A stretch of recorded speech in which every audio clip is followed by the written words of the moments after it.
Hello my dear students, how are you. देखो आज हम लोग एक्सरसाइज 1.5 के क्वेश्चन देख रहे हैं। इसमें क्वेश्चन नंबर 1 में है, यहाँ वैल्यू फाइंड करना है आपको। ये 64 इस पर पावर 1/2 दे रखा है, इसका वैल्यू फाइंड करना है। फाइंड मतलब वैल्यू, इसका फाइंड वैल्यू।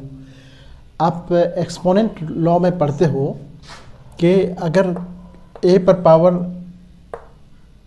पावर अगर m है और उस पर पावर n है तो ये हो जाता है a पर पावर दोनों मल्टीप्लाई हो जाता है।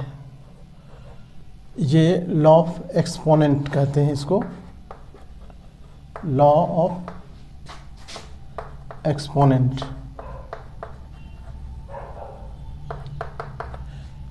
यानी घात के नियम के अनुसार, है ना। अब हम देखो यहाँ पर हमारे पास जो 64 है, इस 64 को हम लिख सकते हैं 8 पर स्क्वायर और फिर इसके ऊपर, या 8 पर स्क्वायर लिख के इसके ऊपर ये 1/2 डाल दो। अब देखो यहाँ a पर पावर जैसे यहाँ पर है वैसे यहाँ हो गया। अब हम क्या लिखेंगे, 8 तो रहने देंगे और यहाँ पर 2 × 1/2 लिखेंगे। देखो कितना आसानी से तुम कर सकते हो इसको कट कर दो। 8 पर पावर 1 बचा, 8 पर पावर कुछ 1 का मतलब तो 8 को 1 टाइम्स लिखना है, यानी 8 ही होगा इसका आंसर। तो इस तरह से ये तुम इसको ये कर लोगे, ठीक है। उसके बाद सेकंड क्वेश्चन में है, अब देखो सेकंड क्वेश्चन 30, ये फर्स्ट पार्ट था इसका।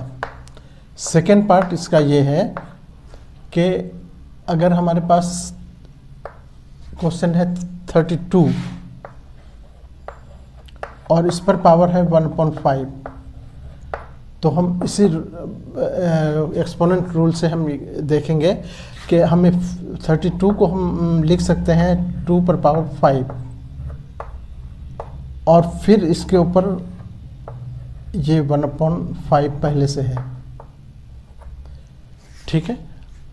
अब देखो क्या होगा, 2 पर पावर 5 पावर पर पावर है तो ये फिर मल्टीप्लाई हो जाएगा और ये 5 है, सॉरी, तो 1/5 हो गया।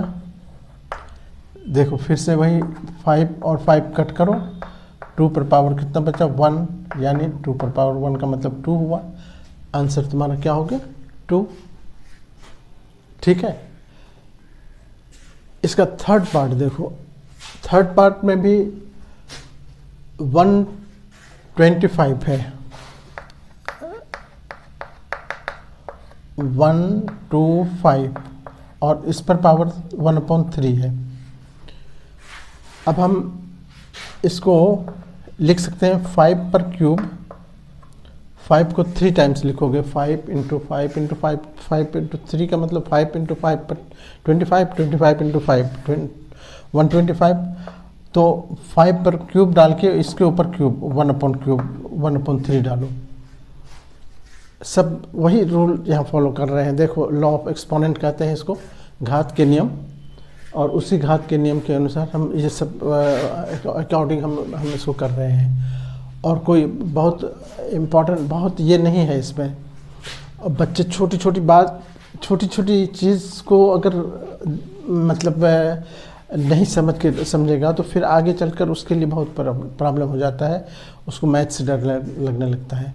ये एकदम बिल्कुल फाउंडेशन वाली बात है कि अगर आप मैथ में थोड़ा सा भी इंटरेस्ट लो तो देखो कि कितना आसानी से तुम मैथ पर अपनी पकड़ मजबूत कर लोगे।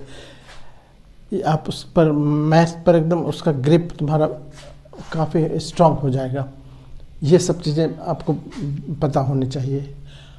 और यही सब बच्चे जो इग्नोर करते हुए चलते हैं, आगे बढ़ते जाते हैं, पास करते जाते हैं, जब हायर क्लास में जाते हैं तो उसको पता चलता है कि अरे ये सब चीज़ तो हमने पहले पढ़ा ही नहीं था, और फिर वहाँ पर उसको मैथ बहुत मुश्किल लगने लगता है।